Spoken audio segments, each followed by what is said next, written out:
Chapter की शुरुआत में हम देखते हैं बायदी लिन को बोलता है, लिन मैं चाहता हूँ कि तुम मुझे शुक्रिया अदा करो। लिन ये सुनकर ब्लश करने लगती है। तभी बायदी लिन को प्यार से अपने गोद में उठा लेता है और लिन को प्यार करने लगता है। लिन मन ही मन सोचती है, रिंग की वजह से किसी कारण मैं बायदी की रिक्वेस्ट को मना नहीं कर पा रही। और ऐसे ही वो दोनों उनके प्यारे लम्हे साथ बिताने लगते हैं। हमें कुछ दिनों बाद का सीन दिखाया जाता है जहाँ लिन जब अपने खेत में आकर अपने सब्जियों को देखती है तो वो पूरी शॉक्ड हो जाती है क्योंकि उसकी सब्जी किसी नॉर्मल सब्जी से बहुत ज्यादा बड़ी होती है। वो कुछ सब्जियों को अपने साथ लेती हुई सोचती है, अगर मैं इन्हें स्टेरॉइड भी देती तो वो इतने बड़े नहीं होते। आशा करती हूँ कि ये जहरीले नहीं होंगे। वो उस सब्जी को पकाकर जब टेस्ट करती है तो वो सब्जी बहुत टेस्टी होती है। पर दूसरी तरफ बायदी और स्वांगयुन को सब्जियां बिल्कुल खाना पसंद नहीं होता। इसलिए लिन गुस्से में बोलती है, तुम मेल्स को सब्जियां खाना पसंद नहीं लेकिन फीमेल्स को ये पसंद है। तभी वहाँ म्यूजिया आके बोलती है, लिन क्या तुम्हारे पास मीठी सब्जियां है जो तुमने मुझे पहली बार दिया था? मेरे बच्चे को ये पसंद आया। साथ ही में उसी समय कुछ और फीमेल्स भी वहाँ आकर लिन से सब्जी मांगने लगती है। लिन बोलती है, हाँ बायदी और स्वांगयुन इन्हें उगाने में मेरी मदद करते हैं।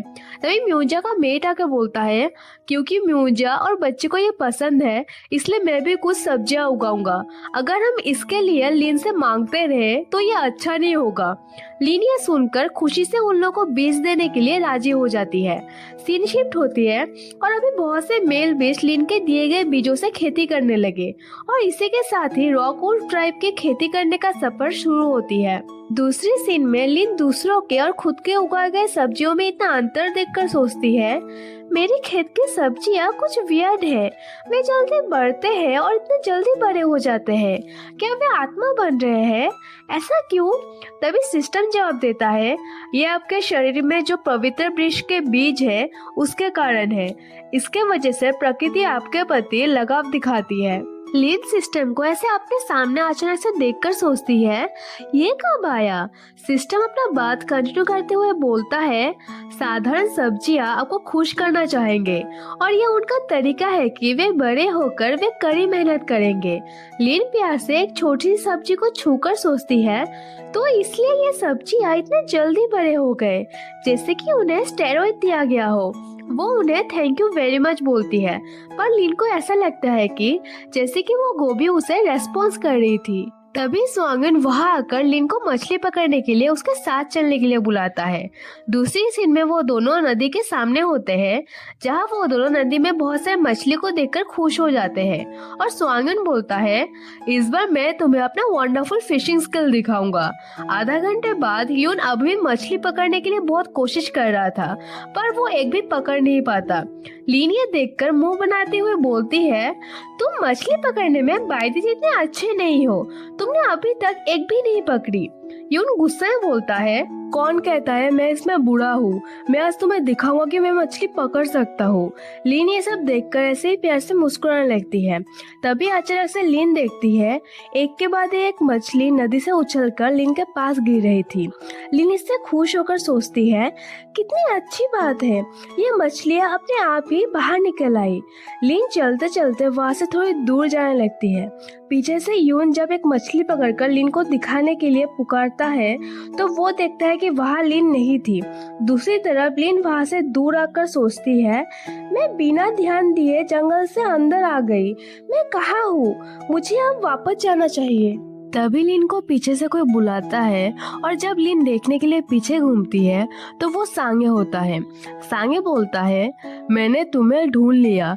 लिन उसे देखकर सोचती है, ये आदमी कौन है और वो मेरी तरफ इतनी नाराजगी और दर्द से क्यों देख रहा है? और बोलती है, आप कौन है?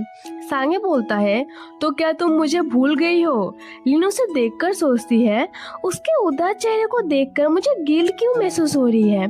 और बोलती है, मुझे सचमुच कुछ याद नहीं आ रहा। अचानक से लिन को सर पर बहुत जोरों से दर्द होने लगता है और वो सोचती है, वो जाना पहचाना लगता है लेकिन मैं उसे याद नहीं कर पा रही। सांगे बोलता है तुमने मुझसे प्रॉमिस किया था कि तुम मेरे पास वापस आओगे, और पुराने बातों को याद करते हुए बोलता है मैंने तुम्हारा बहुत समय तक गुफा में इंतजार किया, जब तक गुफा के बाहर का बर्फ पिघल ना गया, जब तक कि पहाड़ के पास फूल खिल ना गया, फिर भी तुम मेरे पास वापस नहीं आई।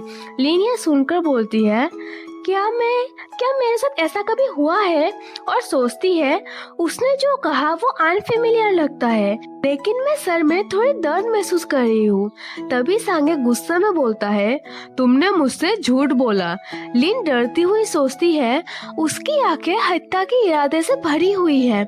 लिन वहां से भागने की कोशिश करती है, पर पीछे से सांगे तेजी से आकर लिन को पकड़ लेता है और वहां से लेकर चला जाता है, और यह चैप्टर एंड हो जाती है। गाइस, आपको इस वीडियो में मेरी आवाज़ थोड़ी सी अलग लग सकती है क्योंकि मुझे एक हफ्ते से कोल्ड है, तो मतलब मेरा गला पूरा बैठा हुआ है और मुझे बात करने में बहुत प्रॉब्लम हो रही है। तो मैंने जैसे तैसे इस वीडियो को रिकॉर्ड किया और अभी अपलोड कर रही हूँ, तो इसके लिए रियली सॉरी। नेक्स्ट वीडियो से अगर मेरा तबीयत ठीक हो जाएगा तो वीडियो अच्छे से आ जाएगी। तो अगर आपको वीडियो पसंद आए तो प्लीज़ वीडियो को लाइक एंड कमेंट ज़रूर करना एंड चैनल को भी सब्सक्राइब जरूर से कर देना। तो नेक्स्ट वीडियो मिलता है, बाय बाय।